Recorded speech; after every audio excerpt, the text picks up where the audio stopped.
ഓൺലൈനിൽ നിങ്ങൾക്ക് പല പല മെത്തേഡ് വഴി ഈസി ആയിട്ട് ക്യാഷ് ചെയ്യാൻ പറ്റിയ ഒരു അടിപൊളി ആപ്ലിക്കേഷൻ ആയിട്ടാണ് ഇന്ന് ഞാൻ വന്നേക്കുന്നത്. ആപ്ലിക്കേഷൻ്റെ പേര് ടൈം ബക്സ് എന്നാണ്. ഇതിനകത്ത് സർവീസ്, പെയ്ഡ് ക്ലിക്ക്, ആഡ്സ് കണ്ടുകൊണ്ട് അങ്ങനെ പല പല ടൈപ്പുകൾ, പല കാര്യങ്ങൾ ചെയ്തുകൊണ്ട് നിങ്ങൾക്ക് ക്യാഷ് ഏൺ ചെയ്യാൻ പറ്റും. ഫസ്റ്റ് ഓഫ് ഓൾ ഈ ഒരു സംഭവത്തിന്റെ എങ്ങനെയാണ് ലോഗിൻ ചെയ്യുന്നത്, എങ്ങനെയാണ് സെറ്റപ്പ് ചെയ്യുന്നത്, ഏതൊക്കെ ടൈപ്പാണ് നമുക്ക് ക്യാഷ് ഏൺ ചെയ്യാൻ പറ്റുന്നത് എല്ലാം എക്സ്പ്ലെയിൻ ചെയ്തുകൊണ്ടൊരു വീഡിയോ ചെയ്തിട്ടുണ്ട്. നിങ്ങൾ സ്കിപ്പ് ചെയ്യാതെ കണ്ടു നോക്കാം. അപ്പോൾ ഗൈസ്, ഫസ്റ്റ് നമുക്ക് നമ്മുടെ പേയ്മെൻറ്റ്, ഇതുവരെ കിട്ടിയിരിക്കുന്ന പേയ്മെൻറ്റിൻ്റെ സാധനങ്ങൾ പ്രൂഫ് കാണിച്ചു തരാം. അപ്പോൾ ഈ ഒരു കാണുന്നതാണ് നിങ്ങൾക്ക് എനിക്ക് കിട്ടിയേക്കുന്നതിൻ്റെ പേയ്മെൻറ്റിൻ്റെ പ്രൂഫ്. തന്നെ $7 ഒക്കെ വെച്ച് കുറേ കിട്ടിയിട്ടുണ്ട്. എല്ലാം പെയ്ഡാണ് സ്റ്റാറ്റസ് കിടക്കുന്നത്. എനിക്ക് റിസീവ് ചെയ്തേക്കുന്ന പേയ്മെൻറ്റുകളാണ് 22, 12. ഇതുവരെ ടോട്ടൽ പെയ്ഡെന്ന് നിങ്ങൾക്ക് കാണാൻ കഴിയും $215 എനിക്ക് പേയ്മെൻറ്റ് കിട്ടിയിരിക്കുന്നത്. അപ്പോൾ 4000 രൂപ അടുത്ത് എനിക്ക് ഇതിൽ നിന്ന് ടോട്ടൽ പേയ്മെൻറ്റ് കിട്ടിയിട്ടുണ്ട്. സോ അപ്പോൾ ഇതിനകത്ത് ഏർണിങ്സിൻ്റെ എങ്ങനെയാണ് വരുന്നതെന്നൊക്കെ നോക്കുന്നതിന് മുന്നേ നമുക്ക് അക്കൗണ്ട് ക്രിയേറ്റ് ചെയ്യാം. അക്കൗണ്ട് ക്രിയേറ്റ് ചെയ്തിട്ടാണ് നമുക്ക് പേയ്മെൻ്റ് ഒക്കെ വരുന്നുള്ളൂ. അപ്പോൾ അക്കൗണ്ട് ക്രിയേഷൻ്റെ ഞാൻ താഴെ ഡിസ്ക്രിപ്ഷനിൽ ഇട്ടേക്കുന്ന ലിങ്ക് വഴി കയറുമ്പോൾ ഈ ഒരു ഇൻ്റർഫേസിനകത്ത് വന്ന് നിങ്ങൾ മെയിൽ ID, പാസ്വേഡൊക്കെ ക്രിയേറ്റ് ചെയ്യുക. I'm not a robot കൊടുക്കുക. ഇത് ചെയ്ത് കഴിയുമ്പോൾ നിങ്ങൾക്ക് നിങ്ങളുടെ അഗ്രിമെൻറ്റ് ഇത് ചെയ്യാൻ പറയും. അതായത് അഗ്രി ചെയ്ത് ഇത് ചെയ്യാൻ പറഞ്ഞു വരും. ഒരു മെയിൽ സൈൻ ഇൻ ചെയ്യാൻ പറഞ്ഞു വരും. മെയിൽ വെരിഫൈ ചെയ്യുക. അപ്പോൾ ആ മെയിൽ ചെക്ക് ചെയ്തിട്ട് ഈ ഒരു ലിങ്കിനകത്ത് ക്ലിക്ക് ചെയ്യുക. ക്ലിക്ക് ചെയ്ത് കഴിഞ്ഞിട്ട് നമ്മൾ ഒന്നും കൂടി ലോഗിൻ ചെയ്തിട്ട് ഈ ഒരു അഗ്രി എന്ന് പറഞ്ഞ സാധനം ഞാൻ ഓൾറെഡി ക്ലിക്ക് ചെയ്തിട്ടുണ്ടായില്ല, അതുകൊണ്ട് അഗ്രി ക്ലിക്ക് ചെയ്യേണ്ടതായിട്ട് വരുന്നുണ്ട്. അത് കഴിഞ്ഞിട്ട് ഒന്നുകൂടി ലിങ്ക് ക്ലിക്ക് ചെയ്ത് കഴിഞ്ഞ് കഴിഞ്ഞാൽ നമ്മുടെ ആ ഒരു മെയിൽ വെരിഫൈ ആയിട്ട് കിട്ടുന്നുണ്ട്. ആ ഒരു ഹോം സ്ക്രീനകത്ത് എത്തുന്നതായിരിക്കും. അത് കഴിഞ്ഞിട്ട് നമ്മുടെ പ്രൊഫൈൽ ഡീറ്റെയിൽസ് ഫില്ല് ചെയ്ത് തരാൻ പറഞ്ഞു വരും. പ്രൊഫൈൽ ഡീറ്റെയിൽസ് ഫില്ല് ചെയ്യുക. പ്രൊഫൈൽ ഡീറ്റെയിൽസ് ഫില്ല് ചെയ്താൽ നിങ്ങൾക്ക് പേയ്മെൻറ്റ് മെത്തേഡ്, ഇതിനകത്ത് അവൈലബിൾ ആയിട്ടുള്ള പേയ്മെൻറ്റ് മെത്തേഡുകൾ നോക്കി കഴിഞ്ഞാൽ കാണാൻ കഴിയും. പേപാൽ ഉണ്ട്, പേടിഎം ഉണ്ട്, അങ്ങനെ പല പല ഇതുണ്ട്. ഞാനിപ്പോൾ പേപാലിൻ്റെ മെയിൽ ID ആണ് അത് ചെയ്തേക്കുന്നത്. അത് വെരിഫൈ ചെയ്യാനായിട്ട് നമ്മുടെ പാസ്വേഡ്, കറണ്ട് പാസ്വേഡ് ചോദിക്കുന്നുണ്ട് സേവ് ചെയ്യാനായിട്ട്.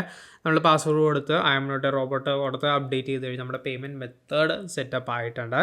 അപ്പോൾ എൻ്റെ പാസ്വേഡ് തെറ്റായിരുന്നു, അതായിരുന്നു ആ ഒരു പേയ്മെൻറ്റ് കറക്റ്റായിട്ട് വരാഞ്ഞത്. ഓക്കെ, അപ്പോൾ അത് കഴിഞ്ഞിട്ട് നമ്മൾ നേരെ അങ്ങനെ സെറ്റ് ചെയ്യാം.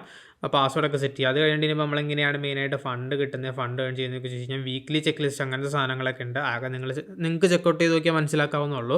മെയിനായിട്ട് വരുന്ന സർവേ, ടാസ്ക്, കണ്ടൻറ്റ്, ഓഫർ വാൾ അങ്ങനെയുള്ള കാര്യങ്ങളൊക്കെ വെച്ചിട്ടാണ്. ഫസ്റ്റ് നമുക്ക് നമ്മുടെ കണ്ടൻറ്റ് എന്ന് പറഞ്ഞാൽ ആ ഒരു ഓപ്ഷനകത്ത് നോക്കാം. അപ്പോൾ ആ ഒരു കണ്ടൻറ്റ് ഓപ്പൺ ആയി കഴിഞ്ഞ് കഴിയുമ്പോൾ നിങ്ങൾക്ക് കാണാൻ കഴിയും ക്ലിക്ക് എന്ന സംഭവങ്ങളുണ്ട്, എൻഗേജ് ഉണ്ട്, പുഷ് ക്ലിക്കുകളുണ്ട്. ഈ ഒരു സംഭവം ഒന്ന് ഓപ്പൺ ആക്കിയിട്ട് 5 സെക്കൻഡ് ഓപ്പൺ ആയി കഴിഞ്ഞ് കഴിഞ്ഞാൽ നമുക്ക് ആ ഒരു കാണുന്ന പേ ഔട്ട്, നിങ്ങൾക്ക് പേയ്മെൻറ്റ് കറക്റ്റായിട്ട് വാലറ്റിനകത്തേക്ക് ക്രെഡിറ്റ് ആവുന്നതായിരിക്കും. ഇതിന് മിനിമം വിഡ്രോവൽ വരുന്നത് $5 മിനിമം വിഡ്രോവൽ വരുന്ന ഒരു എമൗണ്ട്.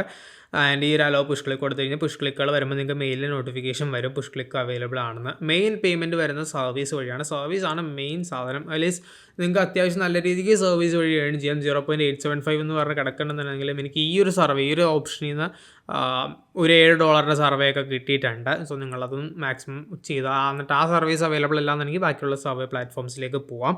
ആൻഡ് പല പല സർവേ പ്ലാറ്റ്ഫോംസ്, സർവേ പ്രൊവൈഡേഴ്സ് എല്ലാവരെയും ഒറ്റൊരു ആപ്ലിക്കേഷനകത്ത്, ഒറ്റൊരു വാലറ്റിനകത്തേക്ക് ലിങ്ക് ചെയ്താണ് കൊണ്ടുവന്നേക്കുന്നത്. ആൻഡ് പേയ്മെൻറ്റ് മെത്തേഡ് നിങ്ങൾക്ക് നേരത്തെ ഞാൻ കാണിച്ചു തന്നായിരുന്നു. AirTM, TransferWise, PayPal, Visa, Tango, Payeer, Paytm വരെ നമുക്ക് കിട്ടുന്നുണ്ട്. പേടിഎത്തിലേക്ക് ഡയറക്റ്റ് പേയ്മെൻറ്റ് വരുന്ന ഒരു ഓപ്ഷനാണ് വരുന്നത്. പേടിഎത്തിനകത്തേക്ക് നിങ്ങളുടെ നമ്പർ കൊടുത്ത് അപ്ഡേറ്റ് ചെയ്ത് കഴിഞ്ഞ് കഴിഞ്ഞാൽ പേയ്മെൻറ്റ് കിട്ടുന്നുണ്ട്. UPI പേയ്മെൻറ്റ് ഉണ്ട്, ഡയറക്റ്റ് ബാങ്ക് പേയ്മെൻറ്റും ട്രാൻസ്ഫർ ഒക്കെ വരുന്നുണ്ട്.